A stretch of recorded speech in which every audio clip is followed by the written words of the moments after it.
in addition to what I said, that we've never had a friend, even close, a friend, as President Trump in the White House. I think he's been extraordinary in his friendship and his support for Israel, his principled positions, his willingness to just cut through and get to the essence of things. And I don't say that as a compliment. I just mean it. People have heard me say that behind your back, Mr. President, many times. But I want to say something else. I think we have a partnership, if I can quote you, second to none. I think it's allowed us to do enormous things. You know, people said there was a different conception at one time, which means that America can advance its interests in the Middle East if it opens a lot of daylight between it and Israel. And President Trump has done the exact opposite. He's achieved remarkable things in the Middle East because we work together. We talk about our ideas. Sometimes we have different ideas, but we work it out. And most of the time we see eye to eye. But it's been a remarkable experience, and this was a very, very productive meeting. And may I say, a very good lunch. Thank you. Thank you for your friendship. Thank you very much, baby. And thank you for your support. It's meant from the heart. Thank you. You know, as I said outside, he's been a wartime prime minister, and we were, well, I guess I could say I was a wartime president in more places than just Israel, if you think about it. But Israel was a big factor, and we're with you, and we'll continue to be with you, and a lot of good things are happening in the Middle East. We have peace in the Middle East, and we're going to try and keep it that way. I think we will be very successful in keeping it that way, and you've been a great friend, and I've been a great friend to you and to Israel, and it's been my honor. And the award that I was given was really surprising and very much appreciated. Well, President Trump has broken so many conventions to the surprise of people, and then they figure out, oh, well, maybe, he was right after all. So we decided to break a convention too, or create a new one, and that is to award the Israel Prize, which in almost our 80 years, we've never awarded it to a non-Israeli, and we're going to award it this year to President Trump. This was announced formally over lunch by our Minister of Education, who's responsible for the Israel Prize. It's going to be awarded to President Donald J. Trump for his tremendous contributions to Israel and the Jewish people. I think it's such a fitting thing, and it would honor us, obviously, Mr. President, if you could visit Israel in that occasion, on our Independence Day. But I have to say that this reflects the overwhelming sentiment of Israelis across the spectrum. They appreciate what you've done to help Israel and to help our common battle against the terrorists and those who would destroy our civilization. So, again, that's an expression of thanks and appreciation. Thank you, baby, very much. That really is a great honor. Any questions, please? We'll go pretty quickly because pretty much we agree on most of the things, and you would know what most of those things are. Please, go ahead. Thank you, Mr. President. I'd like to know if you and the Prime Minister talked about having Israel pull back its troops before Hamas fully disarms. I know that's been an issue. Did you push for that today? Well, we talked about Hamas, and we talked about disarmament, and they're going to be given a very short period of time to disarm, and we'll see how that works out. Steve Witkoff and Jared Kushner will be in charge of that from our side, but if they don't disarm, as they agreed to do, they agreed to it, and then they'll be held to pay for them. And we don't want that. We're not looking for that. But they have to disarm within a fairly short period of time. Was Israel withdrawing its forces? Well, that's a separate subject. We'll talk about that. Mr. President? Yes. Mr. President, do you have a message for the Prime Minister about the West Bank? And are you at all concerned that Israeli settler violence, could be undermining the peace plan that you Well, we have had a big discussion for a long time on the West Bank. And I wouldn't say we agree on the West Bank 100%, but we will come to a conclusion on the West Bank. If I could ask, what is the disagreement? Well, I don't want to do that. It'll be announced at an appropriate time. But he will do the right thing. I know that. I know him very well. He will do the right thing. Yes. There is a growing fear of a confrontation between Israel and Turkey. How are you going to ease this tension given the fact that President Erdogan calls Mr. Netanyahu Hitler and compares Israel to the Nazis? Well, I know President Erdogan very well, and as you all know, he's a very good friend of mine. And I believe that, and I do respect him, and Bibi respects him, and they're not going to have a problem. They're not going to have a problem. I know him very well. And you've seen me do things with President Erdogan and Turkey that nobody else could have done. We're not going to have a problem. He's done a fantastic job. I'm with him all the way. I'm with Bibi all the way. Nothing's going to happen. Yes. Mr. President, are you concerned that Israel is not moving quickly enough to phase 2 of the peace plan? Well, I'm not concerned about anything that Israel's doing. I'm concerned about what other people are doing or maybe aren't doing. But I'm not concerned. They've lived up to the plan. They're strong. They're solid. And sometimes they don't understand when somebody violates something that you want to give them a second chance. Well, we'll give them a couple of second chances. But no, Israel's lived up to the plan 100%. Don't forget, we made the plan possible by taking out Iran. And speaking of Iran, I hope they're not trying to build up again, because if they are, we're going to have no choice but very quickly to eradicate that buildup. So I hope Iran is not trying to build up, as I've been reading, that they're building up weapons and other things. And if they are, they're not using the sites that we obliterated, but they're using possibly different sites. We know exactly where they're going, what they're doing, and I hope they're not doing it because we don't want to waste the fuel on a B-2. It's a 37-hour trip both ways. I don't want to waste a lot of fuel. Okay? Mr. President Trump, just what are your last remarks regarding the pardon request of Prime Minister Netanyahu? Herzog office told us that you have not talked after the official request of Prime Minister Netanyahu pardon. Can you clarify to us, did you talk about it? Which request are you talking about? With the President Herzog, the Israeli President Herzog. Did you talk with him directly? President Erdogan? Herzog. The Israeli President so you're talking Herzog. about pardon? Yeah. Oh, well, you got to say that. No, I think he's going to be in great shape. He's a wartime prime minister at the highest level. He's achieved tremendous success.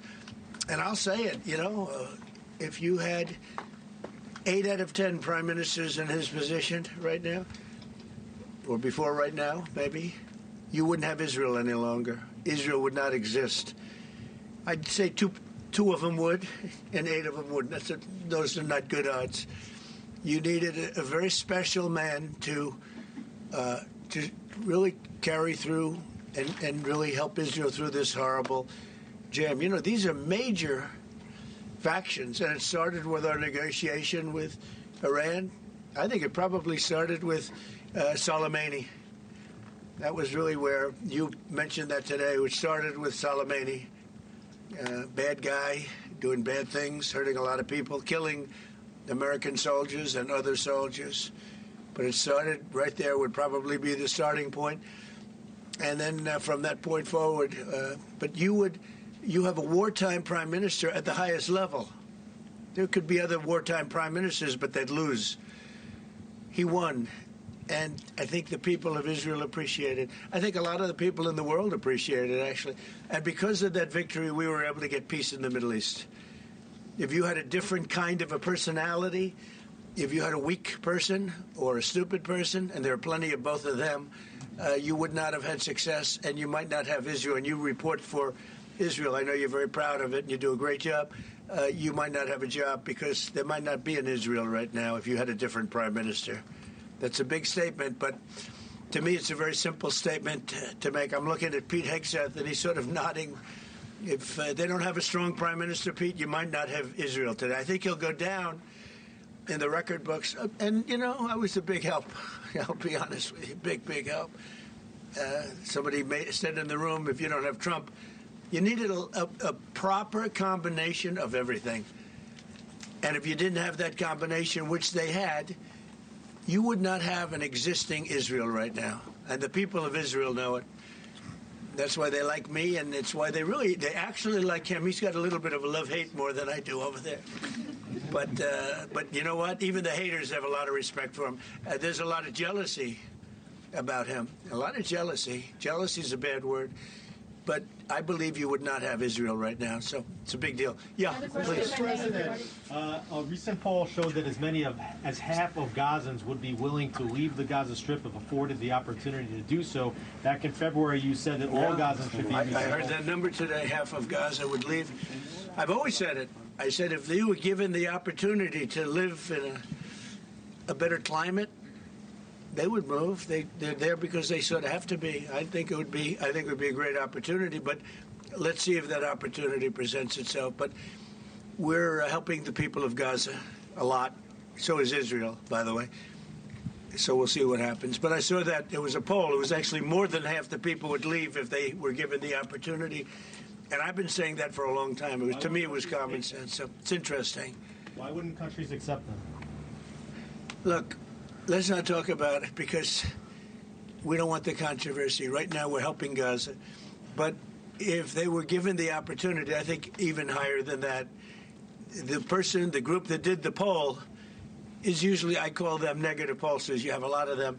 And yet this poll was, I think, very accurate, other than it would be more than half the people if given the opportunity, but they haven't been given that opportunity. So we'll see what happens. Mr. President, have you reached a point of understanding regarding Syria? We do have an understanding regarding Syria. Now, with Syria, you know, your new president, I respect him. He's a very strong guy, and that's what you need in Syria. You can't put a choir boy. You can't put somebody that's a perfect person. Everything's nice, no problems in life. You have the opposite there. He's a strong guy. We get along with him great. I can't ask for any more. He's been with us all the way. We had that mishap with ISIS, and he was with us all the way. He was fighting us. You know, he was fighting them. So I hope Israel. I'm sure that Israel and him will get along. I will try and make it so that they do get along. Mr. President. I think they will. Bibi, do you have anything to say about that? Yeah, well, our interest is to have a peaceful border with Syria. Our interest is to have, and we openly say it, we want to make sure that the border area right next to our border is safe. We don't have terrorists, we don't have attacks, and we also want to secure our Druze friends. And by the way, I think not only the Druze, but other minorities, especially the Christians, should be protected as well in Syria and throughout the Middle East and in Nigeria. In your efforts, we back completely, because Christian communities are beleaguered around the world, and especially in the Middle East, but in parts of Africa too. And we stand for the same thing. And don't forget, it was President Erdogan that helped very much get rid of a very bad ruler of Syria. That was President Erdogan. And he never wanted the credit for it, but he really gets a lot of credit. Bibi agrees with that. I agree with. I mean, I know it. And President Erdogan should get a lot of good credit for what he did. He got rid of some very bad people. And, you know, they've been wanting to do that for 1,000 years with different names, but for 1,000 years in Syria. President Erdogan did it, and we give him a lot of credit. I give him a lot of credit. But I think it's going to work out well between Syria and Israel. Mr. President, about Lebanon. Yeah, go ahead, please. The Lebanese government, so what we saw, is not meeting the terms of the ceasefire agreement, has failed to disarm Hezbollah, actually. In your view, should Israel strike the terrorist organization again? Well, we're going to see about that. We'll see about it. The Lebanese government is at a little bit of a disadvantage, if you think of it, with Hezbollah. But Hezbollah has been behaving badly, so we'll see what happens. Mr. President, on China. How close are we to another operation of Israel in Iran? You said before the meeting with Netanyahu that you are in support of Israel if the ballistic missile project will take on, and also the nuclear weapon. But after the meeting, after what you know from the intelligence, how close are we to another war with Iran? Well, I don't want to say that, but Iran may be behaving badly. It hasn't been confirmed. But if it's confirmed, look, they know the consequences. You know, consequences will be very powerful. maybe more powerful than the last time. Yeah. Can I follow up on evidence that And Iran should have made a deal the last time. I gave them the option. I said, you can make a deal. Do it. I told them, do it. And they didn't believe me. Now they believe me. Do you have evidence that Iran is behaving badly, and what do you mean by that? This is just what we hear. But usually, where there's smoke, there's fire. Have you heard the expression? But what do you mean related to the nuclear Well, capability? no, I'm hearing that they're not nuclear yet, but maybe nuclear too. The sites were obliterated, but they're looking at other sites. That's what I've heard. They're Do you have looking. intelligence So it'll about it? take a long time. They're not going to go back to where they were, but they have other places they can go. And if they're doing that, they're making a big mistake. Yeah, please. There's no reason for them to do it. Mr. President, is the United States currently open to engaging in bilateral discussions with Tehran? We're hearing reports from numerous countries that there may be some discussions. Is that something you would support, or something that is I would. happening? You Sure. would support that? I would, yes. Right now. Thank you, sir. I have been, by the way, before the war, I would support that. I said to him, Bibi, I said, let's negotiate. And they didn't believe what was going to happen would happen. Yes, ma'am. On China, so China's been doing naval exercises basically to test encircling Taiwan. Can you explain to us what your knowledge is of that? What do you think about that? Have you had any discussions with China Well, I have a about great that? relationship with President Xi, and he hasn't told me anything about it. I certainly have seen it, but he hasn't told me anything about it, and I don't believe he's going to be doing it. Does it worry you? No, nothing worries me. But nothing. you said where there's smoke, there's fire, right? So if you're encircled, if you're doing naval exercises and air exercises... I've been doing naval exercises for 20 years in that area. Now people take it a little bit differently, but in fact larger than they're doing right now. So we'll see. But they've been doing that for 20, 25 years, yeah. Mr. President, if you don't see Hamas disarm in that short amount of time that you're giving them, can you tell us what the next steps would be? It'll be horrible for them. Horrible. Okay. It's going to be really, really bad for them. And I don't want that to happen. But they made an agreement that they were going to disarm. And you couldn't blame Israel. By the way, we have other countries that will come in and do it. They said, let us do it for you if they don't. Countries that were with them wanted the deal to be made, agreed that they would disarm, and now if they say they're going to disarm, that's fine. If they say they're not going to disarm, those same countries will go and wipe them out.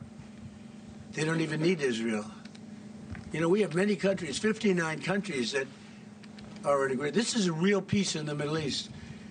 And Hamas is a small part of it, but it's still a part of it. But we have 59 countries that signed on, big countries, countries that are outside of the Middle East, as you know the Middle East. They want to go in and wipe out Hamas. They don't want Israel. They don't need Israel. They want to do it because it's the right thing to do, because they were for the deal based on the fact that Hamas pledged, they swore that they were going to disarm. Now, if they're not going to disarm, those same countries will wipe out Hamas.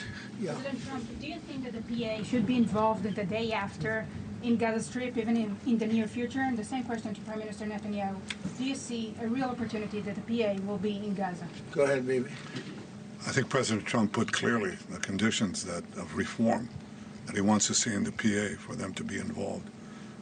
And I think he put it very clearly, what he wants to see, the kind of real reforms, not just perfunctory reforms, but real reforms. Stop pay to slay, change the curriculum in your textbooks, open up, a different society and a different future if they do it. In the near future? Well, let them, I think it was clear. He put pretty clear. He put guidelines that were, by the way, in the Trump plan of 2020. And they were put then in the 20 points. And it's up to them. Remember this, if we didn't do what we did to Iran, just to make the subject just slightly different, you wouldn't have peace in the Middle East. You wouldn't have a deal signed in the Middle East. You wouldn't have a deal. Because other Arab nations, which are great people, I know them very well, I know them, they're great people, they wouldn't be able to have agreed to peace in the Middle East because you would have had a dark cloud hanging over everything. It wouldn't have been possible. So Iran has been greatly reduced in power, prestige. I don't want to use the word humiliation because, they're trying to build up again. But we can't let them build up because if they build up, there can't be peace in the Middle East. It was a mistake. When they wiped out Iraq and Iran were about the same power. And they fought each other with different names for 1,000 years. And then our country came out and blew up one of those two countries, namely Iraq. And all of a sudden, Iran had the whole Middle East all to itself. But that's not true anymore. That's not true anymore. Can you tell us something about your plan? Tell us something about your plan to expand Abraham Accords. If you can tell us something about your plan to expand Abraham Accords. Well, the Abraham Accords are a great achievement of Jared and everybody. I mean, it was one of the great achievements. They'll be expanded. Countries are already talking about expanding it, and they'll be expanded fairly quickly. Yeah, please. What about Saudi Arabia? Is it still on the table? The normalization? Saudi Arabia is great. We have a great leader, and a friend of mine and a friend of a lot of people. Also an enemy of some people, but those people aren't doing so well. No, Saudi Arabia has been very good as far as I'm concerned. They've done everything that we can ask for. But normalization with Israel is on the table? They're getting along great with Israel. They will. And at some point, they'll sign the Abraham Accords. Mr. President, on the Fed, so one of the big domestic tasks ahead of you is to pick a new chairman for the Fed. Yeah. You've said that you have one favorite, but you're also doing interviews. Still do. Hasn't changed. Yeah, I'll announce them at the right time. There's plenty of time. But in the meantime, we're doing numbers that nobody's ever seen. We have $18 trillion coming in. We had a 4.3% GDP. They thought it was going to be 2%. And that's despite the Democrat shutdown. Had the shutdown not occurred, we would have had an extra 1.25. Think of that.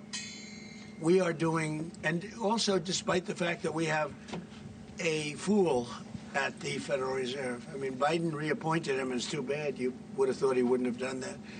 But he's an absolute fool who's building a new Federal Reserve, or he's doing a renovation of a building. Maybe he's up to $4.1 billion to do a renovation of a few very small buildings. It's the highest price in the history of construction.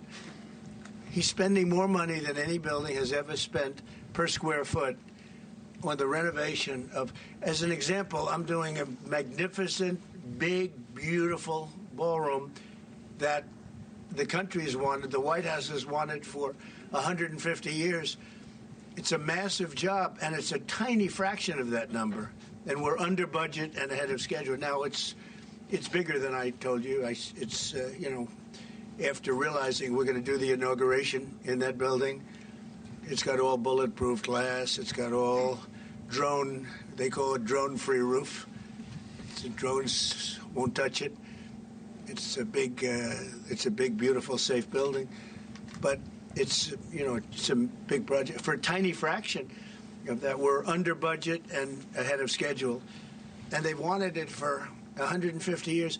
Think of it, the Federal Reserve building, 2 buildings there, they don't know what they're doing. They're way over budget. I mean, almost, this was built during the Biden administration, and I rode by it the other day, and it's headed by the head of the Federal Reserve. Too late, too late, Powell. Too late because he's always too late with interest rates, except before the election. He was too early because that would have helped. That was supposed to help get her elected. It had no impact. We won all 7 swing states. So what do you think of... But no. We're thinking about bringing a suit against Powell for incompetence. Because think of it, these aren't outstanding buildings. These are small buildings. He's at $4 billion more. It's going to end up costing more than $4 billion. $4 billion. It's the highest price of construction. Again, Democrats, highest price of construction per square foot in the history of the world. There's never been. Gorgeous monuments are built for a much smaller price. So we're thinking about bringing a gross incompetence, what's called gross incompetence lawsuit. It's gross incompetence against Powell. And it was his baby. And the guy's just incompetent. I mean, there's nothing you can do about it. He's just a very incompetent man, but we're going to probably bring a lawsuit against him. Thank you all very much. I appreciate it. Bibi, congratulations. Mr. President, when do you expect an announcement then on Powell's replacement? January sometime. And will you ask Jay Powell to resign Well, from he the should board resign, you know, entirely? be a favor to the nation. But he's come close. I mean, we're getting pretty close. I would fire him. I'd love to fire him, but we're so close, you know, maybe. Maybe I still might. Will you sell F-35 to Turkey? Say it? Are you going to approve a sailing of F-35 to the Turkish? We're thinking about it very seriously. And what is your reaction We'll be to okay. that? They'll never use it. Thank you, press. I promise. Thank you, press. Thank you, press. Thank you for watching. Subscribe below and download our NewsNation app right now on your phone, and you will get fact-based, unbiased news for all Americans.